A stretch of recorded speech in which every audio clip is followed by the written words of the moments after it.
I will not give any answer because first it's slightly complicated. Second, because we have here a lot of experts which are requested to speak freely about this. The essence of this debate on an issue which seems to be quite complex, quite easy, don't know, from a point of view, but in a way which is pertinent for development and for this special, let's say, focus about women. There is a link between the two. Also God thinks about women. And therefore, I think that we have to have a free mind. We have to, let's say, confront opinion from the perspective of the contribution that the freedom of belief, which is the starting point, or rather, yet the ending point that we need to achieve, can be a huge contribution to development conception, to development policy setting, and to development practice. In these days, in particular, in which God is interpreted sometimes against, sometimes in favor, sometimes as a reference point. Let's listen to this kind of debate.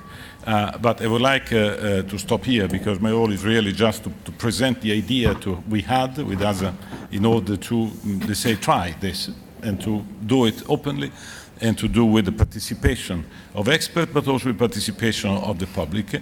And I would like to call on Jan Figel, who is the special envoy for freedom of belief of the European Union, just to make the introduction and explaining the very important and rich work that he's been doing since now more than 1 year, 1 year and a half, opening doors, listening to protagonists, enriching our policy setting. So I think this is the best introduction is Jan, that he can, let's say, illustrate a bit the issue, the work done, and the perspective for the debate. Please, Jan, and thank you very much for coming here.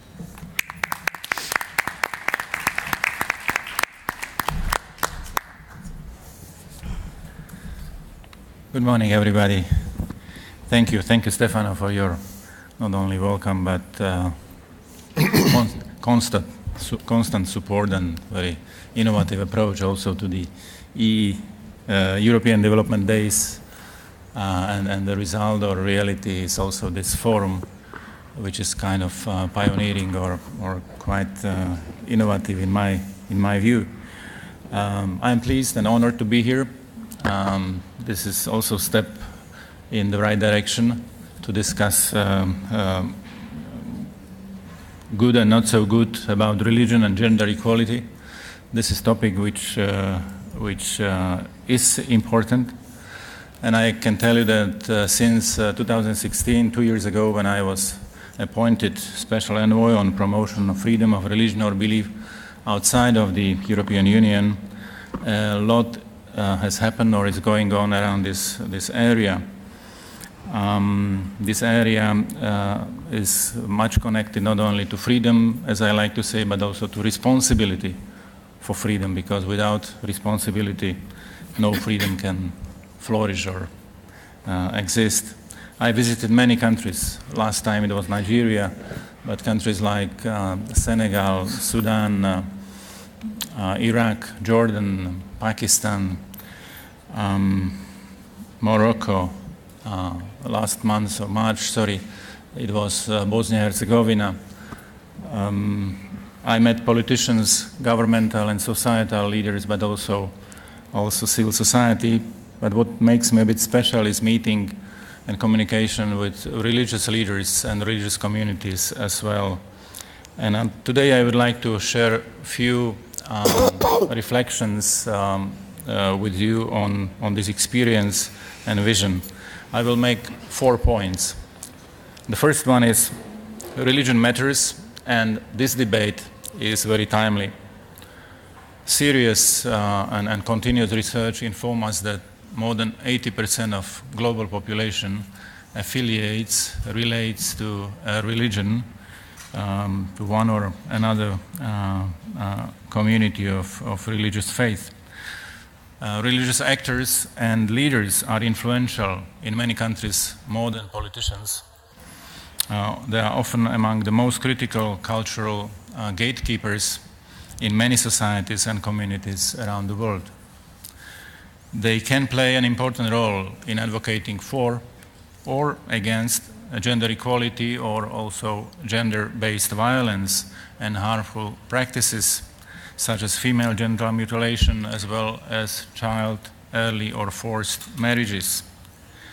United Nations analysis and experience points to the fact that religious NGOs and faith-based local community organizations, as we say FBOs, are among the oldest social service providers to tune of at least 40% of basic health care and educational institutions in most parts of the world, including the developed countries.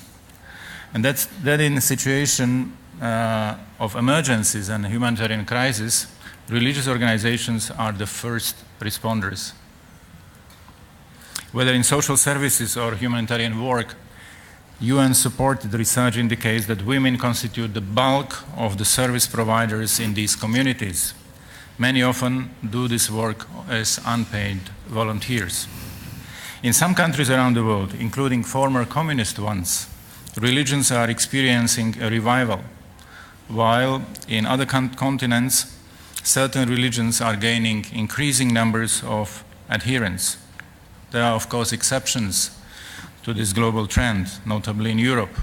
We regularly perceive that people turn away from religious affiliations, sometimes even because of regressive opinions on gender equality held by some authorities or communities.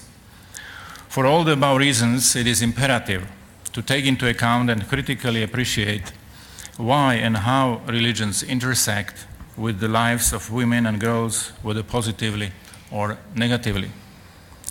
Second point is that there are many promising initiatives connecting human rights actors and religious actors or religious leaders. I wish to mention a very special initiative since last year declaration. It's called the Faith for Rights. It's supported by the United Nations High Commissioner for Human Rights, which culminated in March 2017 as Beirut Declaration. This is a joint effort by faith-based and secular civil society actors, all working in the field of human rights and expressing their deep conviction that human rights and faith are mutually reinforcing.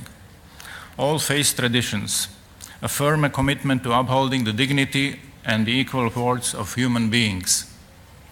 In fact, it is often forgotten that the Universal Declaration of Human Rights is itself based on a derived from values common to all religions. The Beirut Declaration includes a pledge to ensure non-discrimination, gender equality, and the right of all women, girls, and boys not to be subjected to harmful practices, such as female genital mutilation, child or forced marriages, and crimes committed in the name of so-called honor. The human rights commitment is illustrated with pertinent quotes from the Talmud, Bible, Quran, Hadith, Guru Granth Sahib, Abdul Baha'i, and the recently adopted joint United Nations General Recommendation and Comment on Harmful Practices. There is another commitment in the declaration relevant to today's debate and cross-cutting many core challenges of our world. Believers, which is theistic or non-theistic, atheistic or other, commit to promote constructive engagement on the understanding of religious texts as well as critical thinking and debate on religious matters. Let me also mention the leading global work with and by religious actors undertaken by the UN Office for the Prevention of Genocide and Responsibility to Protect, which led to a plan of action for religious leaders and actors to prevent incitement to violence that could lead to atrocity crimes. Here again, the critical importance of women's empowerment and gender equality in all religious and secular efforts is highlighted. Bringing closer human rights and religion can open innovative and unexpected common grounds. I recently supported and took part in Pakistan in an unprecedented initiative on equal citizenship and pluralism in Pakistan for all the people living there, majority and minorities. Women participation was really impressive. both in quantitative and qualitative terms. The European Union's Fundamental Rights Agency is also stepping in the area of religion and human rights with ice-breaking work. My intention is to cooperate with the United Nations, with Fundamental Rights Agency, and other promoters so that these initiatives can generate real changes in women's lives. And my third point is the need to affirm the positive relationship between FORP and gender equality. I quote, "There is a common misperception that women's rights to equality and FORP are clashing rights. This is compounded by the extensive religiously phrased reservations by states upon ratification of international treaties that amplify this misperception that FORP serves to restrict women's rights to equality." This is a quote from the recent pivotal study on women and religious freedom, synergies and opportunities, which was published in July last year by the US Commission on Religious Freedom, authored by Professor Nazila Ghanea. She's among us. We have the pleasure to listen to her later. FORP does not give the right to anybody to marginalize or carry out acts of violence, and FORP does not protect religious traditions from criticism. The recommendation I share from this reflection is the importance to promote the indivisibility and interrelatedness of all human rights. My commitment is to work across to support efforts to link FORP with gender equality as a whole. Last and not least, let's turn to European Union policy and EU action in the area of development.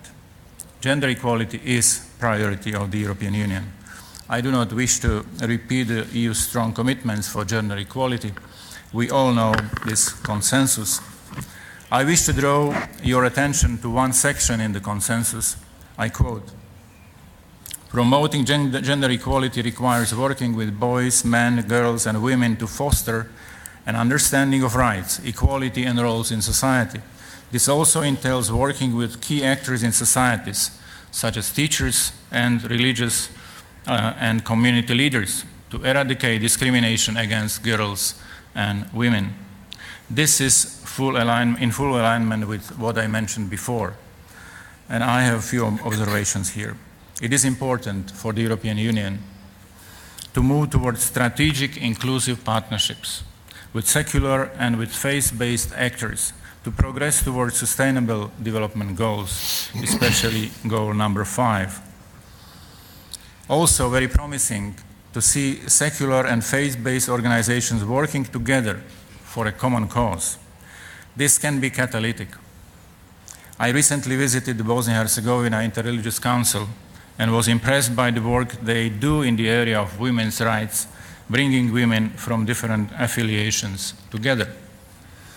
When meeting or working with religious actors, we should be vigilant and ensure we are inclusive and gender sensitive. As in many other areas of public life, we should promote women's participation.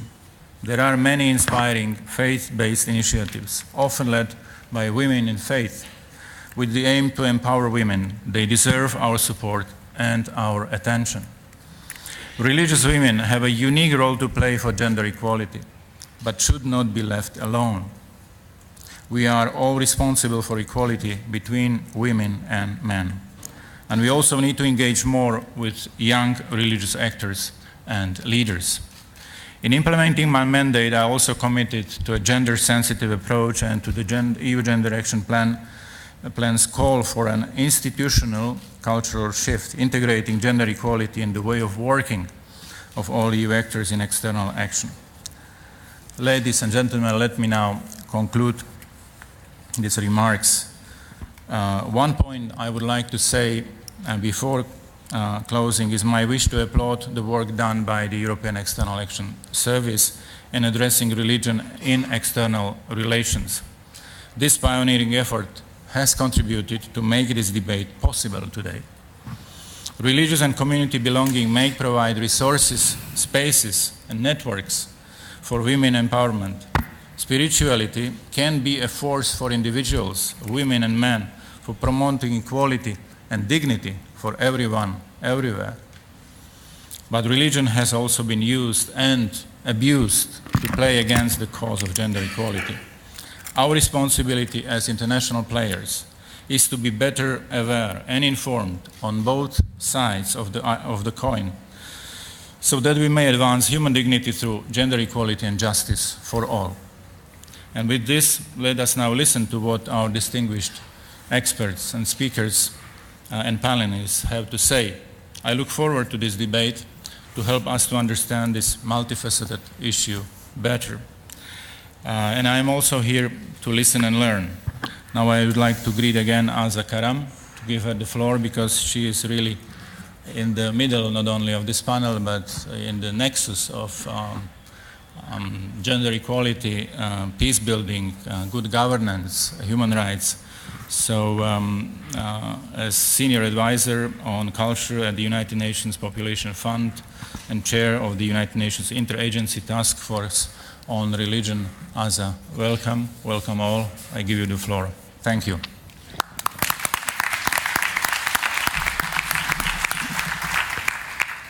Thank you very much indeed. This is a very well appreciated series of introduction. We're very grateful, Mr. Manservisi and Mr. Figel, for your welcome of all of this, but particularly for your courage in taking the bull by the horns and allowing us to have what is perhaps one of the most contentious issues debated in the context of this European Development Day. So we want to, on behalf of all my fellow panelists, thank you for the opportunity to have a long-needed, much-needed debate that has perhaps gone for centuries, not just for now.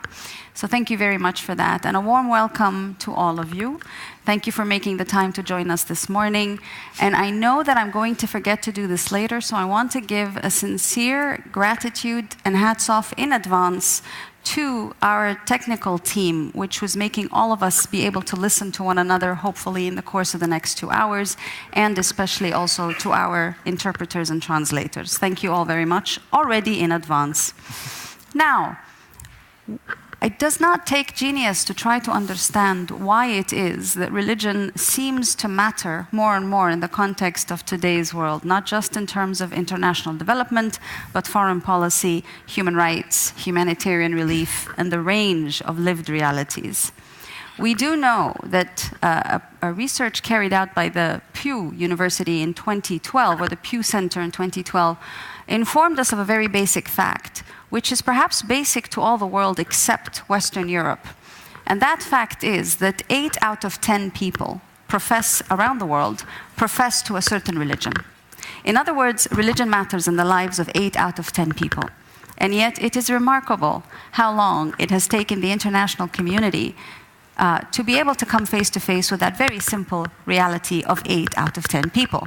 We assumed that by modernization, by better living standards, by higher GDP, in a sliver of the world, which is the European context, we assumed that religion would recede, it would fade away.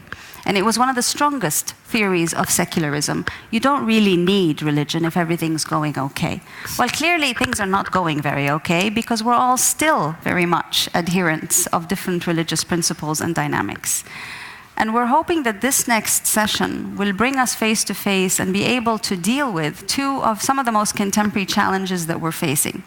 The first is not only that religion matters, but that, quite frankly, religious institutions and religious jurisprudence tend to be the final bastion of patriarchy. As we know patriarchy today, we know that the last defenses resurrected to support it tend to be the religious spaces. And we also know that gender equality is no longer a matter of lip service, but is a matter of quintessential accountability for governments all over the world, for civil society, even for the corporate sector. So therefore, gender equality is not a shall we not, but it is quintessentially a how do we ensure gender equality. All the members of this panel have agreed that we are not looking at gender equality exclusively through the prism of girls' and women's empowerment. We want to address gender equality as the whole of gender. And we intend to debate very respectfully, but very seriously, debate to what extent religion, quote unquote, supports or not gender equality. So this is not going to be limited to girls' and women's empowerment, if indeed that is a limitation, but quintessentially this is really forcing us to look at the entire gamut of gender. So how did we decide to tackle a debate that is perhaps one of the most contentious dynamics that we face today? Is religion good or bad for gender equality? We decided to do so by being, number one, very honest, let's have it, and hence the commendation to the organizers. But we also decided to do so by having two teams. On my right is the team that is quintessentially going to argue for religion being a force of good, a support for gender equality. To my left is the team that is going to argue that religion doesn't necessarily, and I'm being very polite and diplomatic, that religion doesn't necessarily support gender equality. And yet, there is a few very generic principles that we've agreed to together. In the context of this, we will try to explain what we mean by religion and religious dynamics, of course. But we will also be deeply respectful of faith, of religious institutions, of governments. So we will do the impossible. Have a debate that quintessentially needs to name where some of the problems come from, but we have endeavored and we will endeavor to do so as respectfully as possible. We have therefore convened a group of people whom I hope you will be able to see by the end of this debate have truly done justice to the debate contention, but have done so from a space of deep respect for one another, for the respective frames of reference that they will use, religious, faith, governance or otherwise, and who are each, in their own way, very well versed in the lived realities of religion, religious dynamics, but also very much of lived realities of human beings. I need to let you know a little bit about the context of how we will do this debate. First of all, before we begin and give the opportunity for the first round of questions to the two different sets, the two different teams, we will ask you how you see religion as being good for gender equality or not. And it's a yes or no question, and we wish to get your pulse. And before we do so, I'll give you a heads up. But once we ask you this, we will also have the debate, and then we will ask you again. So at the beginning of this debate and at the end of this debate, we will ask your pulse as an audience, and we will ask the same question. And we will all be able to see what you said and how you felt. Regardless of your question and regardless of your response, we know that you will be responding to and listening with your hearts and with your minds and with your ears to what the panelists have to say. Now, let me tell you a little bit. Let me introduce the speakers. Forgive me, one more techno point. We will not be able to have an open question and answer session, but what we will invite you to please do is submit your questions via this newfangled app business, which I know nothing of, but I have a thing here that shows me when you submit questions. What we will try to do is to honor your questions in the second and third round of this debate. We will try our best to honor as many of your questions as possible. We may very well not be able to cover all your questions, but we hope that now that you will have had an opportunity to see and listen to our speakers, you can also continue the conversation with them afterwards. So please make a point of trying to submit any of your questions through the app.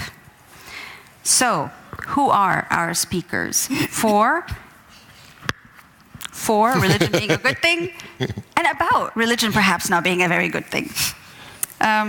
Dr. Rumi Ahmed, who's going to be the first person who will launch us off, is Associate Dean in the Faculty of Arts and Associate Professor of Islamic Law in the University of British Columbia in Canada. His writing and research span religion, law, theology, philosophy, and hermeneutics. And he's the author, his latest book is, I happen to have it because he was kind enough to give me, Sharia Compliant, a User's Guide to Hacking Islamic Law. Highly recommended. The title alone is very interesting. Dr. Nazila Ghanea, who's going to be responding, is Associate Professor in International Human Rights Law at the University of Oxford. She has previously taught at the University of London, Keele University, and in China. Born in Iran, she grew up in Qatar, pursued her tertiary education in the UK, and lived for some time in China.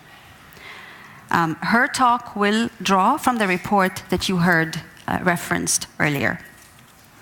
Reverend Christo Grayling serves as the Senior Director for Faith, Advocacy, and External Engagement in World Vision International. World Vision is a global Christian relief development and advocacy organization dedicated to working with children, families, and communities to overcome poverty and injustice. He and his team give life to World Vision's new global strategy to build partnerships for greater scale. He is a Dutch Reformed Reverend whose background is in public health. And he happens to be, he's actually from South Africa, currently living in the Netherlands. Dr. Nontando Hadebe is a lay woman theologian. She points out that she, too, is very definitely an African theologian of mixed African heritage. Her late mother was from Botswana, her father Zimbabwean, and her grandfather South African. Nontando has a doctorate in theology from St. Augustine College of South Africa, having previously completed her undergraduate and postgraduate degrees at the University of KwaZulu-Natal in Pietermaritzburg. She's a member of the Circle of Concerned Women Theologians, African women theologians, as well as a women's caucus comprising Catholic women theologians in Africa. And she's recently returned from the United States, where she was visiting fellow at the Jesuit School of Theology. In case you haven't figured it out yet, she's a Catholic, and she's going to be speaking from the perspective of Catholic theology. Reverend Ken Kitatani is the director of Forum 21 Institute, which is a non-governmental multidisciplinary research association for catalyzing positive, integrative solutions and actions for human and environmental upliftment. He currently serves as the main UN representative for the Sukyo Mahikari, which is an ECOSOC-accredited, UN ECOSOC-accredited non-governmental organization, and the designate chair of a UN non-governmental organization committee on spiritual values and global concerns. Reverend Kitatani's forte, one of his fortes, is in linking spirituality to environment and climate change, environmental justice. Ms. Evelyn Paradis is the executive director of ILGA Europe. She is responsible for providing overall leadership, strategic direction, and management of the organization. She joined ILGA Europe in 2005, and before becoming its executive director, she was also the policy director. She has worked for the UN Special Rapporteur on Freedom of Expression and Special Representative for Special Representative for Human Rights Defenders. And she's led 2 human rights education projects for an international NGO based in Canada for over 2 years. I myself am Egyptian.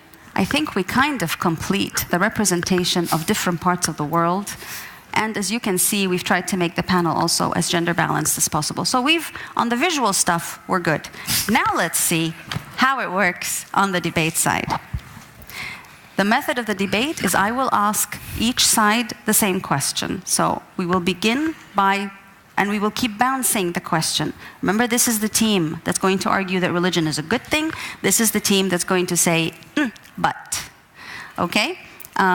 So we will begin by asking the first question. Rumi, tell us exactly what you think religion has to do with gender equality and women's empowerment. What are the tensions that immediately come to mind? And why do you think they exist? Thank you, and thank you for having us and for holding this. You want to vote? Oh, right. Oh, I'm so sorry. Don't start. The pulse of the audience. I apologize. I said we were going to get your pulse first, and the directions are going to be for how we get the pulse of the audience. Not me, the pulse. The question that we wanted to pose to you so that you could let us know where you stand before we begin is, do you believe religion is good for gender equality? Do you believe religion is good for gender equality? Yes or no? Can you please vote? Give us an idea.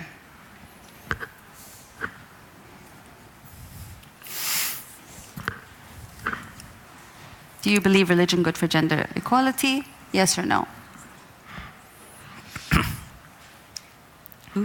Very good. 37% believe it is good. 63% believe it is not good. Excellent. Teams, now you know where to start. Okay. Thank you very much for doing that. We're going to ask you for this one more time at the conclusion of the debate, if I can remember. Professor Rumi, why is religion not good for gender equality? Well, you asked about the tension, and the tension is in the goal, which is gender equality. Not that religion can't be used to make gender equal arguments, but that religion and religious language are very powerful. They're powerful tools, and like any tool, any powerful tool, powerful people use it to enhance their power. And this is true for political elites and economic elites, and it's certainly true for men who, throughout history, have used religion and religious language to build and defend and construct a huge patriarchal system, and they've done it to great effect. We're just now realizing the power of religion, but they've known it for millennia. They've been at it for so long and have a huge jump start on us. So, what this means is that they've been able to develop power networks around patriarchy and embed religious language within it. So now if we are coming and trying to engage with that language to empower those who are disempowered by the power structure, then we're already starting from a deficit. And just to get a seat at the table, you have to compromise. To say, look, we're not trying to dismantle your power. You give us this, we'll give you that, and in the end we'll all come out better for it. And that's fine, and I can see how that would be strategic and practical with some issues, but not with gender equality. Because gender equality does not allow for a compromise. Like you by definition, you can't have partial equality. Genders are either equal or they aren't. And at the moment you compromise gender equality, you no longer have it.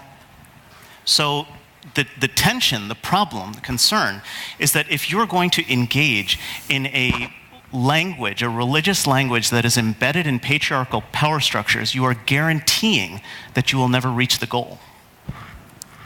Dr. Ganea.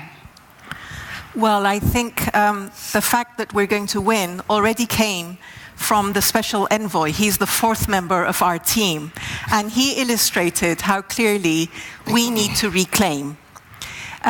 We always, when we are children, when we see something we don't like, we shut our eyes and we turn away from it. When we grow up, we engage with it and we reclaim it. What you didn't do, Dr. Ahmad, is to say what religion is. And religion has been the key stimulus for the values of fairness, of equality, and respect. It has been the strongest champion of education. It's been crucial to the gradual and sustainable advancement of gender equality. Yes, sometimes we get impatient with it, but all battles have been won gradually. Racism was not won overnight. Caste was only recognized as racism in the recent past decade. So I don't agree that universal values mean that we don't make incremental progress towards it, and I think that's the most sustainable way of going in that direction. Religion is not electoral rhetoric. Religion is not cheap legitimacy. Religion is not opportunistic culture disguised as religion. And it's not the desperate attempts that we see at clinging on to power. These are all abuses of religion, and we need to recognize them as such. True religion is known by its fruits. It has this capacity, yes, that power that you spoke to, the capacity to inspire, to transform, to unite, and to foster peace and prosperity. It's in harmony with rational thought. Rational thought and religion are not contradictory. We see time and again how it's been essential to social prosperity and progress. Religion stimulates through its teachings. It's reactivated at different opportunities and different periods of history. That was the gong. And it has been crucial to the moral consciousness and horizons of humanity. I think you are just wishing away religion, and you can't wish away 80% of the world population. Thank you, Dr. Ganea. So, Dr. Nontando, are we wishing away religion? I appreciate that you are talking from a context where religion has portrayed itself as positive. I want to highlight context where religion has clearly played a role in the death culture.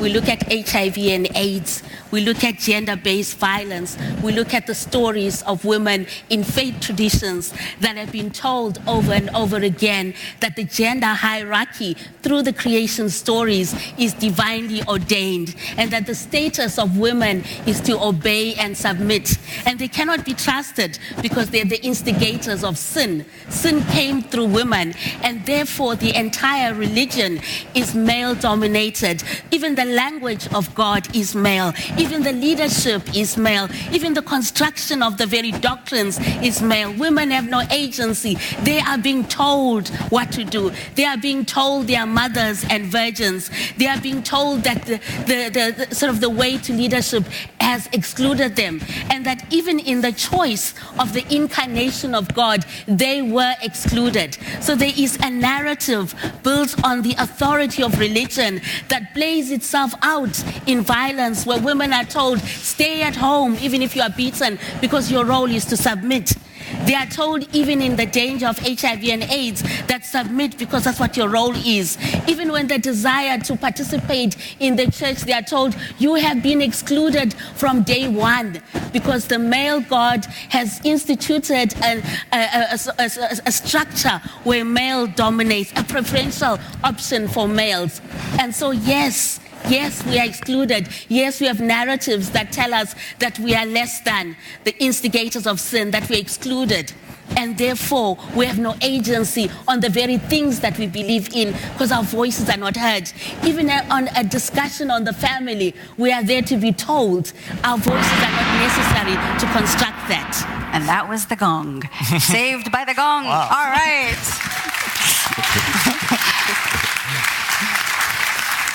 Reverend Christo Grayling, what do you have to say to that?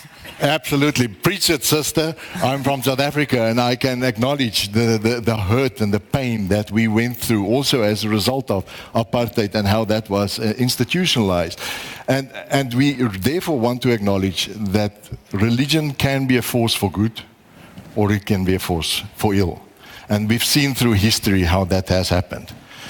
But we do have to distinguish, as you started to between what faith is, what faith calls us to, and what religious practices have made of that. I understand faith as what we learn from our scriptures of what who God is, and how God calls us to respond in our communities in practical ways. In the religious practices, that sometimes over history has been applied in different ways, which might not reflect the full meaning of what we understand of what our faith calls us to. And that's what we started to learn also in World Vision, where we believe as a Christian organization that everyone deserves life in all its fullness, and all children deserves that.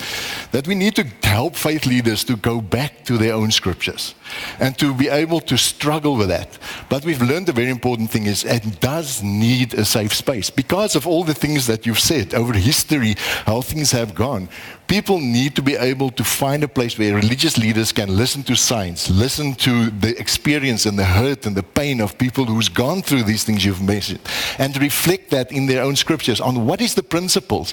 And out of that, then start to say, how can we do that? And what we started to see is that gender equality does not only affect the debate about gender, but it affects HIV, the maternal newborn child health, the access to services, child protection, trafficking. Those are all the issues in which we need to help faith leaders to say, I want to bring hope in my community, and I want to make sure that children can flourish there. Thank you, Reverend. Right, Evelyn, what have you got to say, given this defense of the faith being very much possible to defend the rights of individuals, women and men and boys?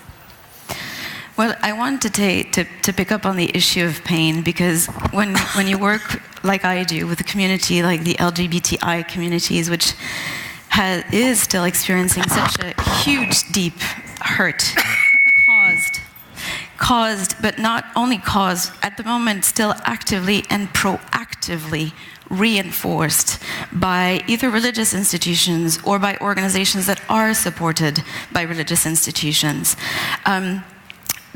There is so much resources, organization, mobilization that goes to continue to enforce this dictate in terms of how one's biological sex is to determine how they behave in society, who they are to be attracted to, who they're to love, who they're not to love, how they're to express themselves.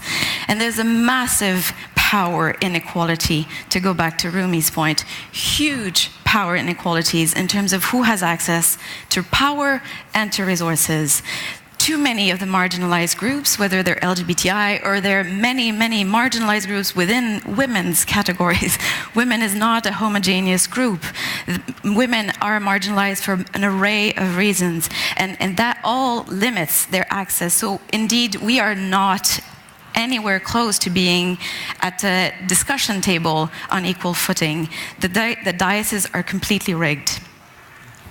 Okay, the diocese are completely rigged. Reverend Kitatani, what have you got to say to that?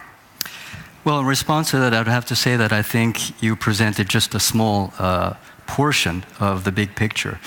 Especially, I think what I'm hearing so far is a representation of the Abrahamic religions, which are based on commandments. I like to speak from the point of view of East Asian religions, especially also give voice to the indigenous traditions, which are spiritual in nature, and I think most of us understand are matrilineal, and give power and position to many female leaders. The thing that I also want to say is that the original principles and core values of religions all teach mutual understanding and respect for all life, respect for nature. And all religions, if you study the history of religions, have been informed and shaped by culture, the culture that adopts that specific religion and puts it into practice. This is why you see that the same religion appears to be very different in different cultures. And just as individuals develop and mature and evolve, so do societies and cultures. Right now, at this point of time in modernity, it is universally accepted that without true gender equality and women's empowerment, we will never be able to achieve a truly peaceful, just, and sustainable world. And proof of that is if you look at the United Nations and the NGO community, in other words, civil society at the United Nations is represented by approximately 10,000 different NGOs or non-governmental organizations. And there are several hundred religious organizations or UN NGOs. These are all represented by representatives, and the majority of the representatives of these religious NGOs are women. Thank you very much, Reverend Kitatani. Now, things need to be clearly articulated. We need some good examples from the context of what we heard from from Dr. Nontando. You mentioned very specifically, very clear instances where religious institutions and religions can marginalize and disempower. Where do you see the role of the resistance to that marginalization and disempowerment? You, as somebody arguing from the religion is not so good camp, surely you can see the role of spaces which tend to be in opposition to the marginalization. What do you see of those kinds of spaces? What do you think of those kinds of spaces? You come from the circle of concerned African women theologian. What is your reading of those kinds of narratives that are supposed to work within the religious framework to empower? What is your reading of that as a problem? Yeah, thank you very much, and thank you also to my co-panelists for really bringing this issue on the table. I, as representing the concerned African women theologians, is that we operate from the position of women's stories. So as academics, we are not sitting in the office just deciding what we should do, but we listen to the stories of women and begin to see those texts, those narratives that are so authoritative on the lives of women, and we see fear in the eyes of women because they feel as if they are torn between something that is so precious to them, that is their faith, and yet at the same time the experience of whatever pain that there is, and you are caught in between. And to add to that complexity is the human rights constitutions that are being pushed in our countries. And so you find women moving between this maze of, at one point, having to know that you are a citizen with equal rights, and at another point you're in a religious space where you don't have those rights. And so what we have done as scholars in religion is to interrogate. We have what we call liberation theologies that start from the experience of suffering, and through those experiences go back to the text and interrogate the text in order to unearth those power dynamics, the way in which the texts have been used over and over to subjugate women, and to retrieve texts that challenge. For example, many of us have heard there are two creation stories in Scripture. There's the one where men and women are created simultaneously as equals. And then the second one is women as spare ribs. And now the women as spare ribs, under men is the one that's the dominant one. So we're able to go to the first one and to critique the second one, and to begin to expose the intention of the text and the cultural rootedness of the text, and to show how in our modern world, where we understand humanity as equal, men and women as equal, that gender not only causes suffering on women, but also on men. And research has shown that most of the, research on males that commit sexual violence has shown that because they can't fit into the ideal of manhood. Perfect. The culture says, if you're a man, you're like this. If you're a woman, you're like that. Thank you, Dr. Nontando. Reverend Christo, we need some concrete examples of how it is that religion is a good thing for, given what you've just heard. Give us a couple of concrete examples. Well, allow me to start with my own story. I'm a reverend in the Dutch Reformed Church, but I'm also tested HIV positive in 1987. So I experienced the brunt of also the negative side of religion, and realizing also then how gender is very often influencing how vulnerable girls are. And that led to this methodology that we developed, where we want to take faith leaders through a process of really struggling with the text and face the realities. And what we've seen in this Channels of Hope process is really how faith leaders go through a process of discovery and transformation. I very often felt I stood on holy ground. I will give you a few examples. In Yambio in South Sudan, 1 in every 2 females experience sexual-based violence before they're 25 years old. At the beginning of the process, when we started with the faith leaders, 51% of faith leaders said survivors of rape may have been at fault and should marry their perpetrators. After the process, after we went through this whole process, at the end of the project, 97% of them said that they understood harm caused by sexual-based violence and agreed to respect and propagate respect for survivors of that. A massive change. In the Solomon Islands, the percentage of men who believed a woman can accuse their husband of rape rose from 70% to 83%, which is a massive move in that community. In Kenya, we saw family planning as a critical area where high child mortality and high maternal mortality is there. We saw the access of family planning as an important part, and the religious leaders were seen as blocking them. It rose in that specific community, the access to modern contraceptives, from 45% to 65% in a matter of 4 years. For the people in the clinics, the only thing that they could say is, this is a miracle. We know it was a process of going through faith leaders and helping them to adapt and relook at their own theologies. And that's been the process through which you did this. All right, Rumi, what is potentially problematic about the text? So here we have examples of how going through the text with faith actors can actually engender a different reading entirely and a different understanding of gender equality. What is the problem with some of the text? I don't dispute the short-term gains, and it's clearly very powerful, and you can have concrete results. But I would encourage us to take a long view in this, in that power adapts. And so we didn't solve racism. Well, white supremacy adapted, and now it looks different.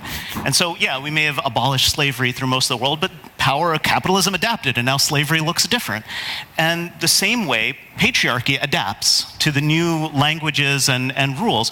And so you can play this game of looking for new interpretations and trying to stay one step ahead of the adaptation. But over time, the moment a drought hits, or a famine, or the stock market crashes, the easiest thing for people to do is to fall back onto fundamentalist interpretations of their religion. And that puts us in a compromised position, because for all those years we were trying to make incremental gains by engaging religion, we were validating the power of religion and the import of religion.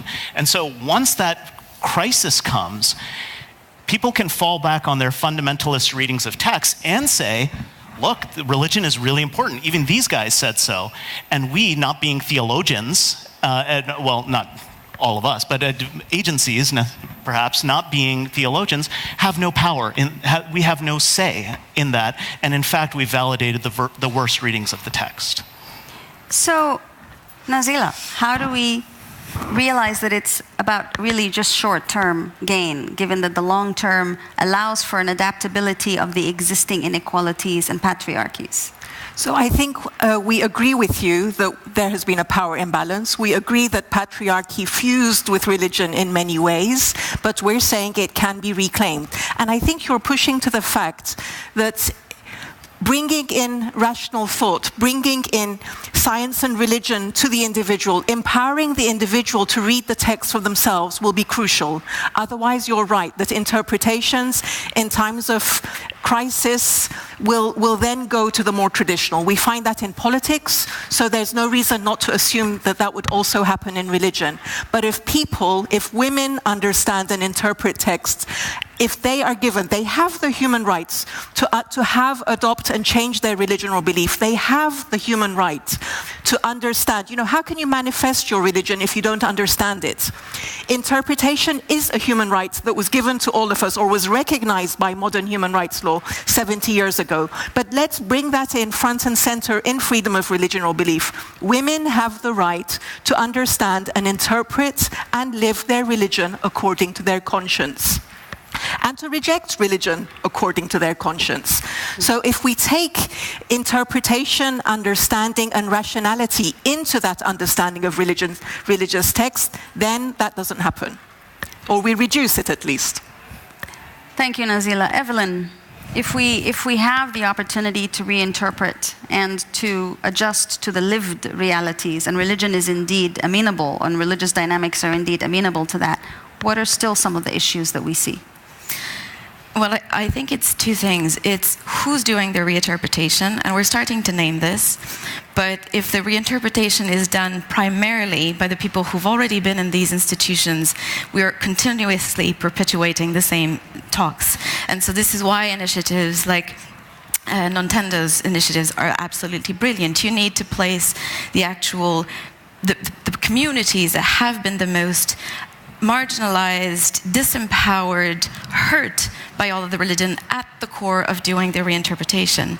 And the other thing is, for all of the great initiatives, and I will acknowledge myself that there are some great initiatives at bridging the gap between faith and gender, you also need to be calling out all of the things that are continuously perpetuating the disimbalance, the inequalities.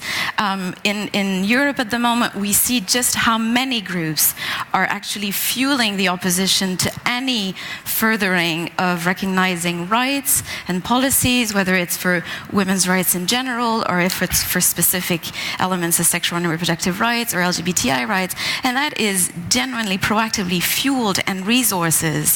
Now, anyone from a religious organization or a faith-based organization who genuinely wants to move forward needs to be equally calling out those attempts.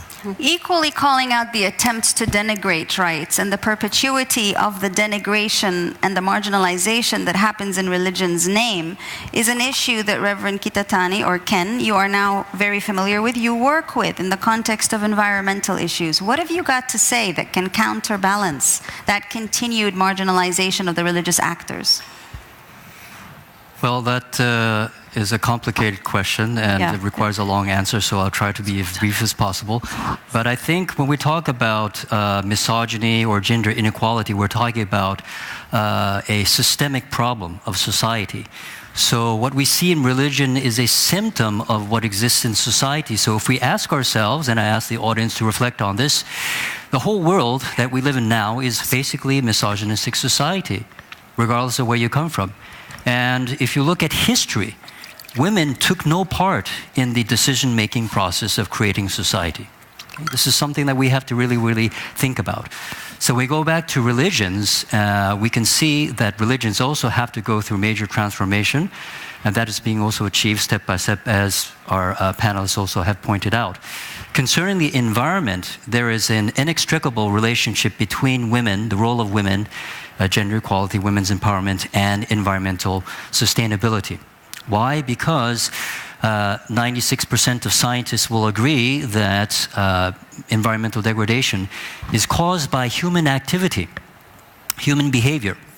And it is taught that by psychologists that human behavior is basically informed by our belief system and our value system, which is formulated between the ages of 0 and 3 in childhood, and secondly, during the prepubescent ages of a childhood. During this time, the mother's influence, that is the female in the family, has the greatest influence in forming and respecting and also creating this type of value system and belief system in the children. So in the long run, it's necessary that we give voice and power and position to the women so that they can have a greater say and influence in the education of children, which ultimately will result in environmental protection. So forgive me, just keep the ball here for a second, since you've given us an opportunity by giving us a succinct answer. How is it that women can possibly gain access to religious texts and knowledge if the very institution they belong to does not allow them in? Reverend Christo. Well, coming back to the methodology that we discovered really brings the change, is we discovered if you work with the faith leaders alone, which is very often male dominant, and by nature of that you exclude the full gender perspective, we realized that we need to bring in women to be the voices, and we also realized how strong the voice and influence of the faith leader spouse is. And by bringing the spouse in, that spouse can be the influence on her husband by actually helping him to be real and realistic and be facing the realities that women are facing in their society, but also be the influencer. So reading the text together and reflecting together on what is the implications for for how to apply that in our community is really essential to bring the voice of the strong faith woman together in this process. Thank you. Nazila, you come from a tradition in which reading the text together isn't exactly what happens every day in the context of Muslim communities. What do you want to add to that before I open the fire here? Yes, I'm not of Muslim tradition, but I've always lived in Muslim countries until I moved to the UK. And I want to bring in the state, because it's not only the religious community. We find that most of the reservations to CEDAW are from states that in the name of religion are reserving the strongest rights that the CEDAW Convention has granted women and for gender equality. So I was working on a project looking at the domestic effects of UN treaty ratification in the countries of the Gulf Cooperation Council. And somebody asked about why nationality is not passed through the woman. And of course there's a Sharia reservation in Qatar and many other Gulf countries and many other Muslim countries that say that nationality can't be given through the mother. And she said, well, we encountered this, we were not happy with it. We gathered dozens of different religious leaders, Islamic leaders, and we said to them, why is it? What does Islam say about nationality not being granted to the woman? And they all said, there wasn't the nation at the time that Islam came. The Prophet Muhammad created and brought the message of Islam. So this is completely man-made.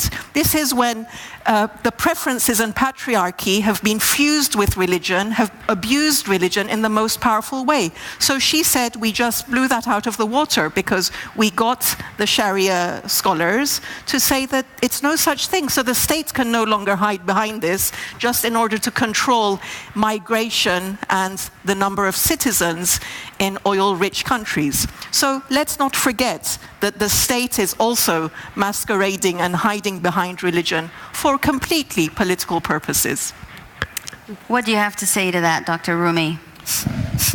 Well, in a lot of the responses, there was an assumption that if women are part of the interpretation process, then women's equality will be furthered. But there's no reason to believe that that's true. Women do the work of patriarchy all the time, and I think that we're assuming that we can solve the patriarchy within the religion problem. But patriarchy transcends religion, and if there's something we should believe in as an irrational system, is the patriarchy is a reality that goes against any of the objective data that we have.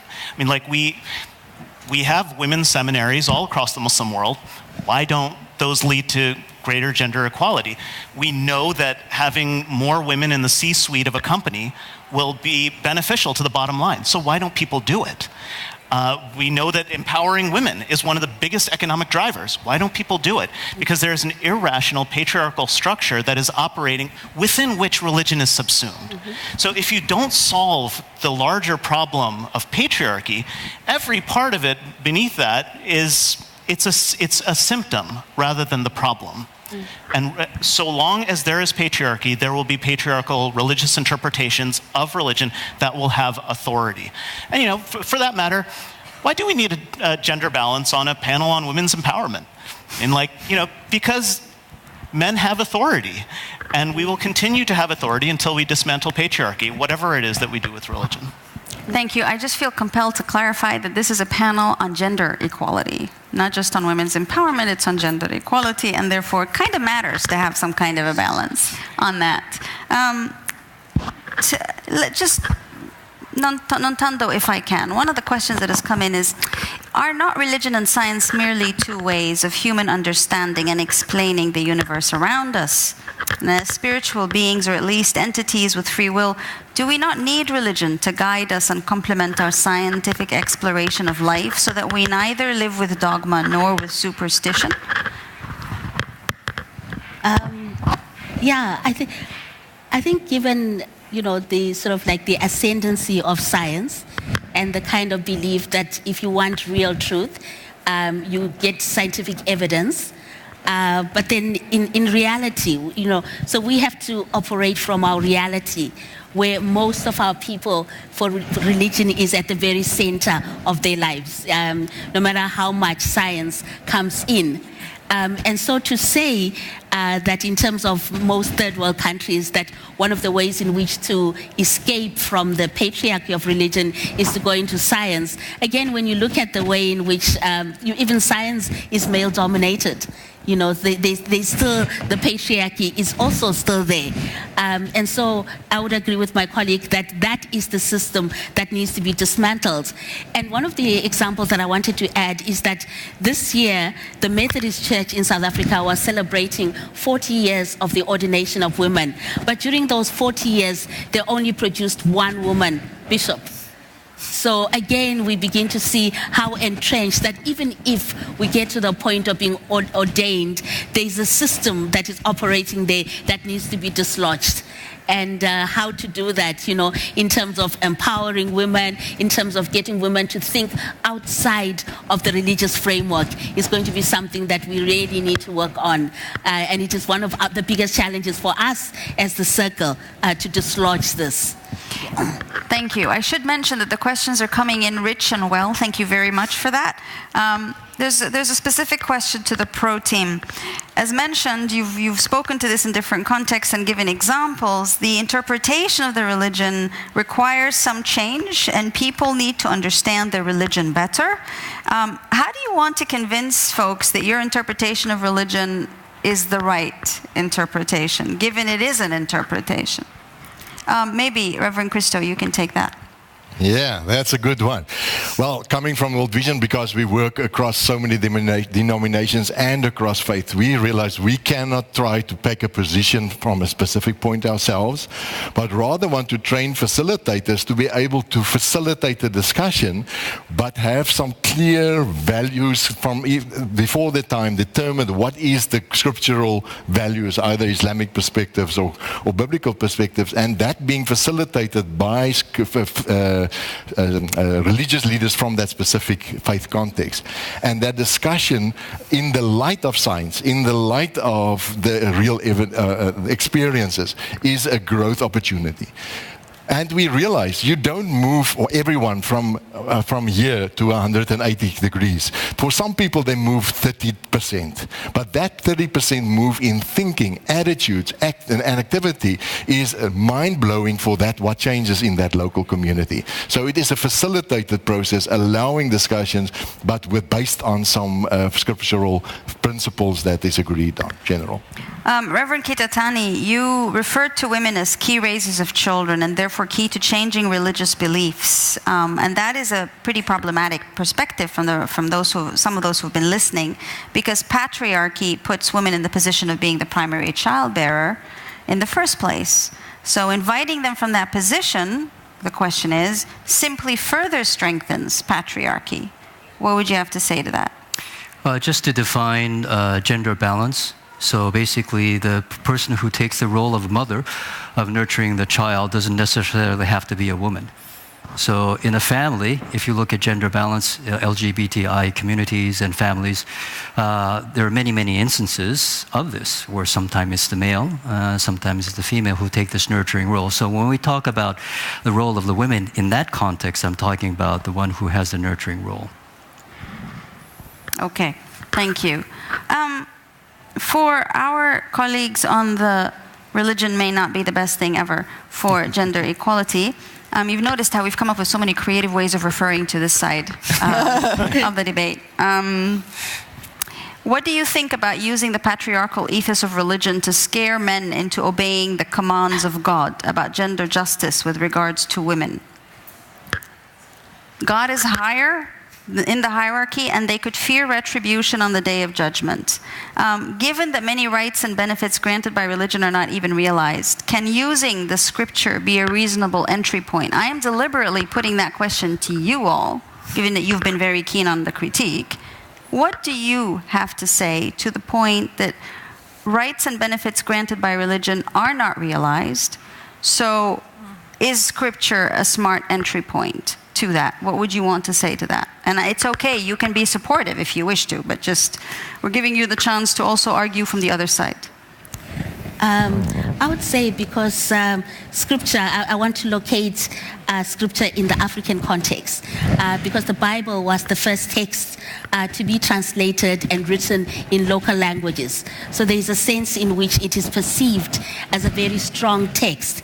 And my brother will agree that even in the colonialism, apartheid, the Bible was at the center of both oppression and liberation. So there is a sense in which, at this moment in time, that is a text which people value.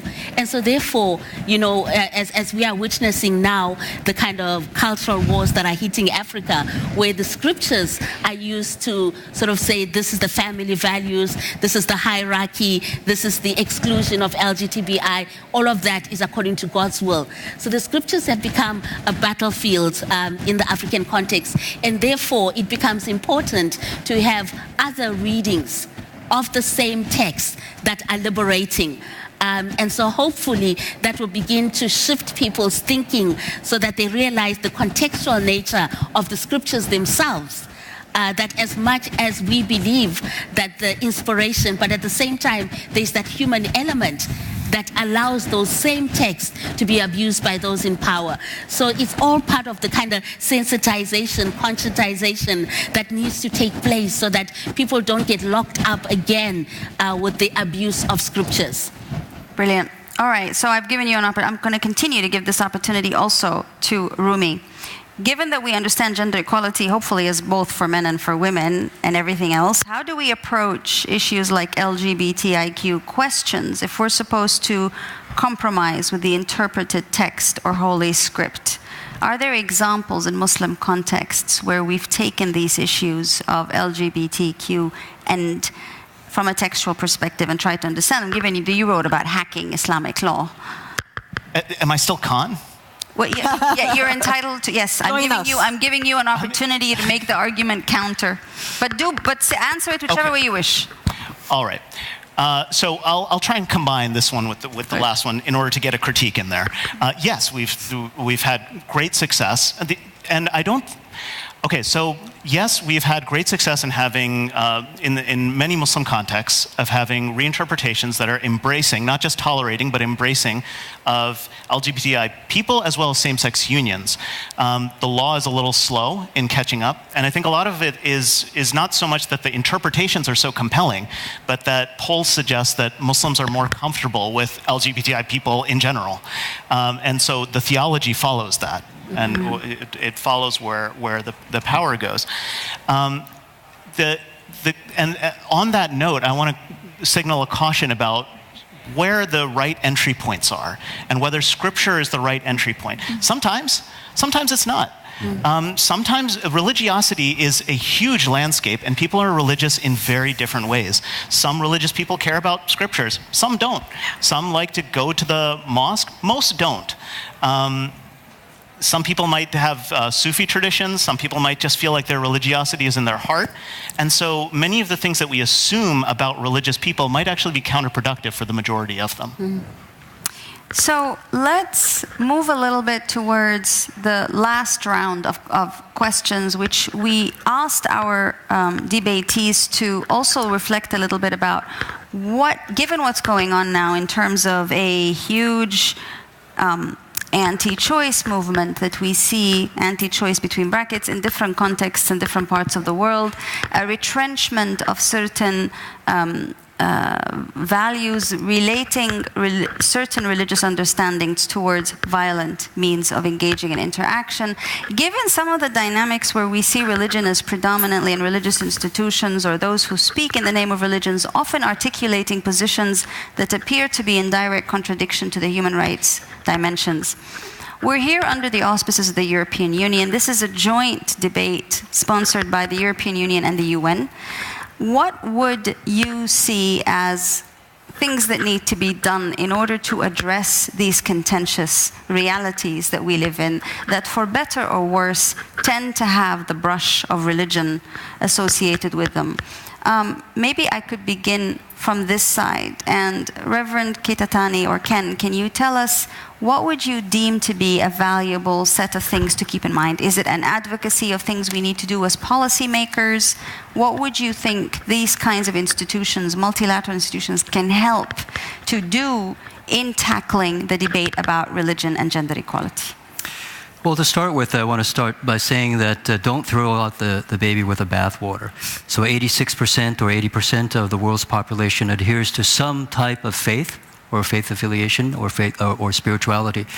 And so if there is that much influence, then we need to seize the opportunity to be able to make these transformative changes.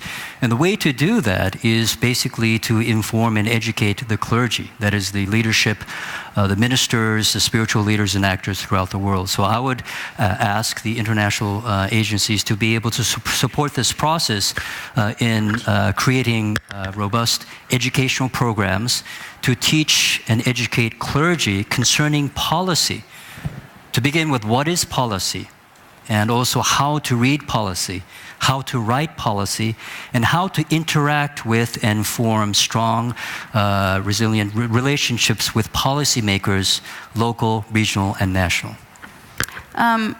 Evelyn, you work head-on with issues of LGBT. You know what the resistance is like, but you also know what the opportunities are. What would you want to say as a recommendation for going forward for multilateral institutions in particular who have to enforce some of these human rights mechanisms and policies? What would you want to see happen? Number one thing is resource the community-led organizations, basically. That is at the core of some of the power dynamics. There are great community initiatives, individuals that are working on a range of issues, including on how to work on faith and sexual orientation, gender identity issues. But there's so little resources, money, people power that is there to enable them, and that continues to perpetuate basically the inability to take part in all the conversations that actually take place. And the other piece that I think is absolutely crucial is who has access to basically discussions around policies, programmatic activities, funding allocation, both informally and formally. So that is a crucial point for any institution, government. Who is part of your discussions? And sometimes we overlook the importance of the informal access to these discussions.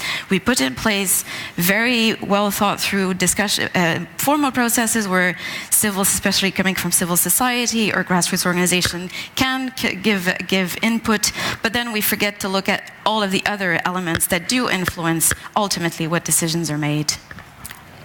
Christo, what do you need to see? Well, I think in the light of the data points we've mentioned, but also in light of the Ebola crisis, what we've learned is we should not be treating faith leaders and faith communities as just part of civil society, but because of the influence and what they can do for gender equality, it's important to make sure that we integrate faith approaches in the next external instrument under the multi-annual financial framework. And I want to ask Mr. Manseveri if he would be willing to read the Spotlight Initiative again and look for where faith approaches will be necessary and where that can be powerful tools to counter sexual violence against women and girls. And and I also want to ask if there's a way that the EU can support policymakers to grow in their faith literacy, to understand in which context is it really essential that you do include with budget and approaches to work with faith communities and faith leaders. Rumi, what would you want to put? Well, I'll build on that. I want to say that the intergovernmental agencies are not and should not be theologians, but should have enough religious literacy to be able to speak back and to individuals so that they don't get away with as much as at least in so many of the communities that I work with, by saying, well, this is our religion or this is our culture. The simple act of saying, really? But I heard that. You don't have to make a normative religious statement, but to hold someone accountable so that they have to explain themselves, I think it changes the dynamics of that interaction to the good. And I'll add that agencies like this one have the ability to promote and give a platform to those who, for various reasons, don't have platforms otherwise. Right now, at least in the Muslim community, our representatives are very unrepresentative of the community. Most Muslims are not particularly enamored with Islamic law. Most Muslims are not religious in a stereotypical way. Most Muslims are not men. But whenever you see someone talking about Islam, they tend to be religiously conservative, brown and white men.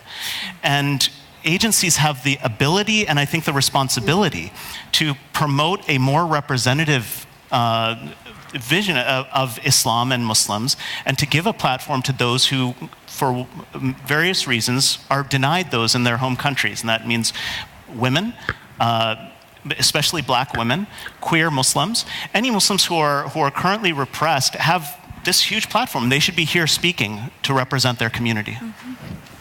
Brilliant.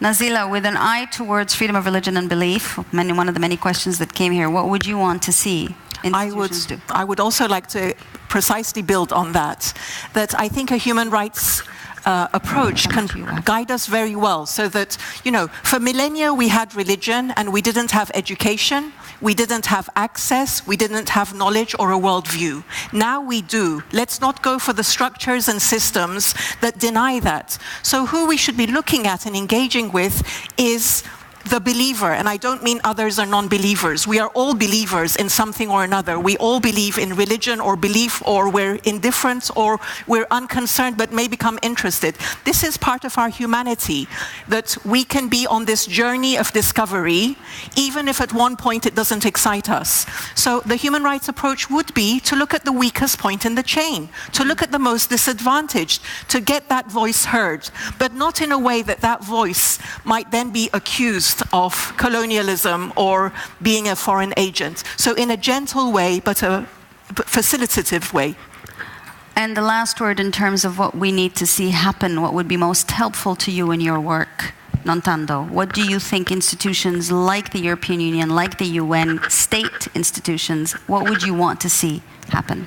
I have a bias, as you know, for the empowerment of women theologians, and obviously radicalizing them in a good way, to be very sensitive to gender issues, as well as vocal, as well as just be educated about issues. And what would be good is the working together of all these women empowerment, that somehow the theologians, the women theologians, can be part of the process and not excluded. And that will mean, again, the funding of the education of women theologians, and also the dialogue across the multiple work that is being done. Because those women that are in all those, those organizations that you see, all of them go to church, or they go to the synagogue, or they go to the, the mosque. And so to make sure that women theologians are engaging with all the empowerment projects will be a very good thing as well. Yes. Brilliant. Thank you all very much indeed. I think you've heard plenty of arguments for, against, and in between, and you've heard sometimes it was not clear whether we were still on the against part or whether we were actually arguing for, and that is precisely a reflection of the ambiguity that any issue of religion is going to engender, let alone dimensions of gender equality. Now that you've heard, could we please ask you again to give us a pulse by voting? Can you please tell us the same question again? Is religion good for gender equality? Where do you stand now, having heard the various discussions and conversations? Is religion good for gender equality? Yes or no?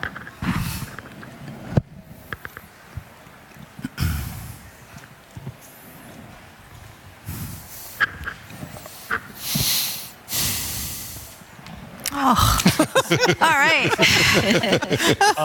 So well, it's just a bit better. It's a bit better. It's changed ever so slightly. Thank you very much indeed for taking the time to give us your own reflection and participate with us in this.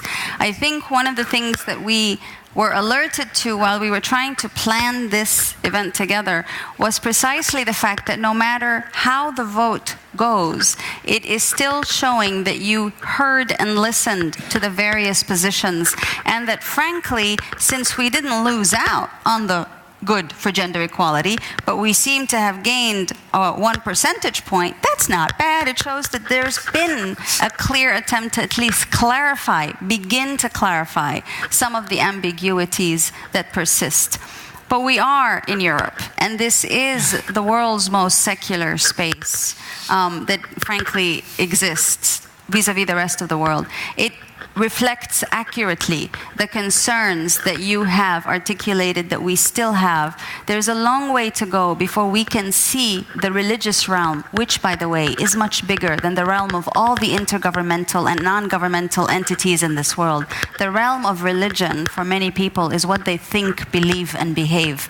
It is a lived reality that extends to almost every human being around the earth. For that realm to be nicely distilled into components and categories per languages that we don't even know how to speak ourselves yet, and then to translate into an exact comparative with human rights, that'll take some time. But I think we're on a journey that is incontrovertible. The fact that we've been able to have this conversation together and debate it is already, if you think about it, we should have started this 75 years ago, because religion was most certainly still there and rather very much active, but it's taken us a while to come to here. And therefore, the fact that we've been able to have this conversation in and of itself is a testament to the courage that many of us have to come to the table with our positions. One thing I did not emphasize, which you should know, know that every single member of the team who argued so brilliantly that religion is a problem, every single one of them believes that religion is the answer. So you need to be able to appreciate that you've heard some of the toughest criticisms and positions from those who believe. It obviously applies to this side as well. But it shows us that the context of systems of belief is a very powerful one, but none of us are engaging with the issue of religion because it seems to be timely or topical. God forbid that that's where we're at now. Religion is one of those many fashions that we need to deal with. But we're engaging with religion because we see the value and the narrative to ultimately improving our lives. If 8 out of 10 people are believers, to try to speak to them in a paradigm that does not address that is to not speak to them at all. And we have an obligation as those of us responsible for making policies on and around that last bastion of patriarchy for gender equality, the obligation, not the choice, it's not even a choice, it is an obligation to engage. And we've had some very concrete suggestions made by our colleagues. The issue of literacy keeps coming out. It's not, as Rumi has said, it's not that we have to become theologians, but it is that we have to understand how and in what ways religion matters to people's lives. Religions matter to people's lives. That basic form of literacy is something that intergovernmental entities, whether the United Nations or the European Union, still haven't quite grasped. What does it mean? What is religion? How does that impact on people's lives? That literacy we need to be familiar with, in the same way that religious actors need to be familiar with these policy-making fora, because we have the language of human rights as our mantra and as our quote-unquote sacred text. That understanding of that lived reality of policymakers also needs to be translated into the realm and understood by the realm of the religious and faith leaders. So literacy is a big deal. But the second thing that we've heard our colleagues here ask for is actively resourcing efforts and initiatives that try to bring voices, diverse voices to the table. Where we are today is we're moving towards inviting religious leaders, faith leaders, as the sole and only spokespersons. Well, if those faith leaders have indeed had the opportunity to be engaged with and through faith-based organizations, as we have heard from the experience of World Vision, which, by the way, is also the experience of Islamic Relief and many other faith-based organizations, if they have been through that journey of learning together and reliving their text, then we can make a case that we definitely need to engage these religious leaders in our policy making. But in the meantime, we also know that faith-based organizations are doing a tremendous amount of translation of praxis from literacy of text and from knowledge of text. So faith-based organizations also have to be at the table. We have also just heard a very powerful advocacy for the marginalized voices who are marginalized because either they are living in a context of being LGBTQ, they're marginalized within their own communities that they believe because they insist on being believers. That marginalizes them. They're marginalized by their faith community for living as LGBTI. That's a double whammy that none of us will want to have as a permanent feature of our lives. Right. Because this is a reality, we have no choice but to ensure that those voices are also at the table. Right. And the voices of women theologians, hard and rare to find, and we know that we need them to have them at the table. These are very simple things if you think about it, and yet for some reason, I think it was Einstein who said that genius is in recognizing the obvious. And the obvious is we need more voices at the table. They exist. We can find them. We've got them amongst us. These are just some of the plethora of voices of believers on gender equality. I thank you.